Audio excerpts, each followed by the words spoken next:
sebenarnya kalau Anda punya waktu atau di depan chart gitu ya, lihat chart di sini, maka ini peluang sell nih sebenarnya di situ.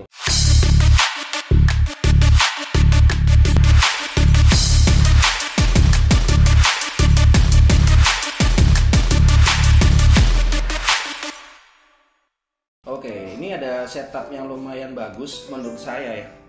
Kita coba bahas ya USDN. Hari tanggal 20 Maret ya, 20 Maret 2025.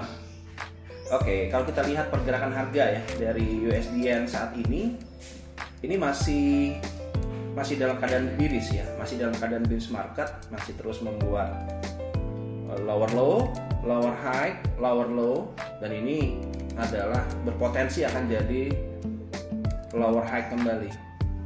Ya, oke. Yang menarik di sini sempat terjadi sebuah koreksi harga ya. Kalau Anda lihat di sini ini tanggal 11 Maret kemarin itu terjadi sebuah penurunan ya, terjadi sebuah penurunan di situ. Nah, terjadi kenaikan di sini, kemudian akhirnya bergerak naik dan akhirnya sekarang turun di 19 Maret. Itu berarti kemarin ya. Oke, sekarang kita bahas ini yang menyebabkan harga kok naiknya kencang sekali, kenapa ya? Coba look to the left.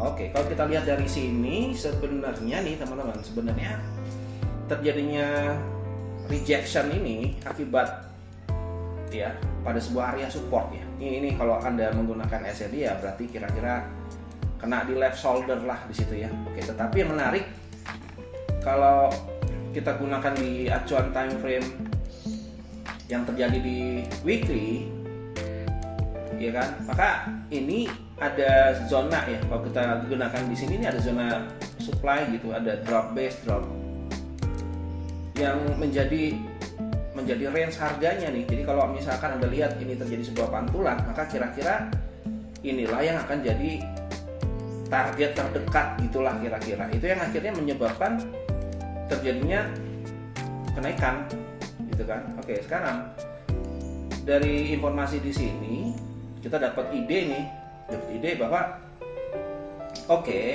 market berhasil naik kemudian akhirnya malah terjadi break. Nah, kalau kita lihat di sini ini terjadi terjadi breakout gitu kan. Ini ada sebuah kalau kita gunakan dari sini market structure-nya ini membuat higher high, membuat higher low, lalu membuat high high kembali, membuat lower low.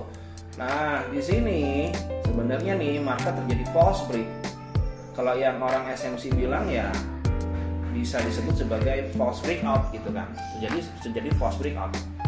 So, maka potensi cukup besar untuk membuat apa kembali, membuat penurunan kembali gitu kan. Sampai sejauh mana itu pertanyaannya? Sampai sejauh mana pertanyaannya? Sampai di area ini kemungkinan besar ya. Ini adalah sebuah low-nya kalau kita gunakan ini ya. Ini berarti market structure-nya ya. Maka ya kira-kira begitu ya. Ini membuat sebuah kenaikan. Tapi kalau kita lihat di sini, kalau kita pakai yang ini sebagai area support-nya, ya bisa saja. Tetapi ini nih menurut saya nggak kuat. Kenapa? Karena sebenarnya dia tuh reaksi harga tuh dari sini gitu kan. Ya kan, reaksi harga tuh dari situ, sehingga kurang potensi untuk jebol tuh sangat berpotensi banget. Maka yang kita bisa harapkan sebenarnya market terjadi pullback, ya kan? Bisa skenario begini. Ini baru ya asumsi saya ya. Kalau teman-teman ngikutin saran saya ya tetap jaga MM ya teman-teman. Tapi ini bayangkan ini semacam trade insight aja. Ya, nggak disarankan untuk di follow ya, nggak disarankan untuk di follow, tapi Anda bisa gunakan sebagai referensi aja. Oke, sekarang di bagian bawah sini nih ada sebuah zone yang cukup menarik ya, Anda gunakan di sini. Ada drop base rally. Jadi asumsi saya kemungkinan besar nih area ini nih akan jadi apa ya? Kalau boleh kita bilang menjadi area target terdekat sih. Oke, jadi area terdekat. So, gambaran saya itu di situ gitu. Oke, sekarang kenapa terjadi ketidakmampuan harga untuk melakukan kenaikan kembali? Karena kalau kita gunakan di bagian sebelah kiri ini terjadi apa ya? Kalau kita sebut ini sebagai sebuah left shoulder, ya bisa sekali teman-teman. Ini bertindak sebagai left shoulder, tapi left shouldernya di sini di masa lalunya udah di retest. Ya tapi kan faktanya juga akan kembali gitu. Jadi memang tidak selalu ketika harga udah di retest itu kemungkinan besar akan dijebol, enggak juga. Bahkan kalau kita gunakan di bagian sebelah sini nih ada base gitu ya, ada hidden base. Inilah yang akhirnya market bertahan. Jadi sebenarnya yang nahan itu adalah zone yang di bagian sebelah sini nih sebenarnya. Itu yang membuat harga akhirnya turun. Ya kan? Oke, sekarang kita gunakan di acuan time frame kecil, lihat PA yang terjadi. Nah, yang menarik di sini adalah pada saat market terjadi break gitu ya, lalu terjadi pullback, lalu bergerak turun kembali. Maka sebenarnya kalau Anda punya waktu atau di depan chart gitu ya, lihat chart di sini, maka ini peluang sell nih sebenarnya di situ. Oke, kemudian meletakkan SL itu di atas dari zone-nya. Ya, di atas SL dari zone-nya gitu. Maka jadi apa ya? Jadi area yang cukup menarik. Tetapi kalau kita gunakan sekarang ini ya sudah, kalau kita bilang ya agak sedikit terlambat ya kalau mau masuk. Kenapa? Karena deket-deket dengan area support gitu. Tapi sekali lagi area support ini berpotensi untuk dijebol. Ya, berpotensi ya. Saya bilang berpotensi untuk dijebol. Ya. Terjadi sebuah rejection di acuan time frame M15 ini memberikan indikasi strong bearish yang luar biasa. Bahkan kalau kita gunakan di acuan time frame H4, candle besar ini kita melihat tidak ada candle yang bearish yang lebih besar dibandingkan ini nih. Artinya ini sebagai apa ya? Sebagai arah awal bahwa bearish masih berpotensi untuk turun. Kita tidak tahu apakah ini akan sampai low atau tidak, tapi at least 147.831 ini yang area yang menurut saya masih sangat masuk akal sekali ya. Sangat masuk akal sekali 147.831 jika Anda punya entry di area ini ya. Kalau ada misalkan kemarin ada sell di 149, 147, maka sangat menarik gitu. Ya. Oke, so kita lihat di sini ada zone, ada area supply. Apakah ini berpotensi untuk harga rebound kembali gitu?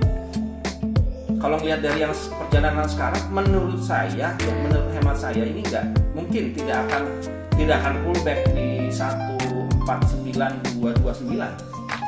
Kenapa? Karena udah ketahan nih di 148.822. Maka ya mungkin akan ngejar ke zone yang ada di bagian bawah sini. Ini adalah area yang bisa dipertimbangkan untuk keluar ya, untuk keluar di market. Ini ada base kebetulan, Anda bisa pertimbangkan untuk keluar dari market di sini 147.926. Begitu teman-teman, kira-kira sampai ketemu di video yang lain. Jangan lupa untuk like, comment, dan subscribe. Oh ya, jangan lupa teman-teman, sebelum saya tutup, kalian bisa masuk ke komunitas yang sudah saya siapkan ya. Kebetulan saya punya sebuah komunitas Price Action Warrior, dan yang cukup menarik, saya juga menyiapkan sebuah forum diskusi yang Anda bisa pelajarin di sini, termasuk ada forum tanya jawab ya. Ini ada Trade ID, Trade Insight, kemudian ada berbagai macam hal yang gratis yang Anda bisa manfaatkan di sini. Ya, ini kalau Anda tahu menggunakan Facebook ya kira-kira konsepnya samalah kayak Facebook ya. Cuma memang kalau pakai ini lebih enak karena di dalam sebuah forum ini lebih hanya mengkhususkan ya khususnya trading forex. Jadi kita bisa diskusi banyak banget gitu. Teman-teman bisa cek link di bawah ya untuk join sekarang gratis teman-teman ya, gratis. Anda bisa cek langsung juga. Ada begitu banyak fitur yang Anda nanti akan dapetin ya. Di antaranya adalah kita akan belajar bareng supply demand, kemudian support resisten dan segala macam, dan ini akan bertambah terus. See you guys.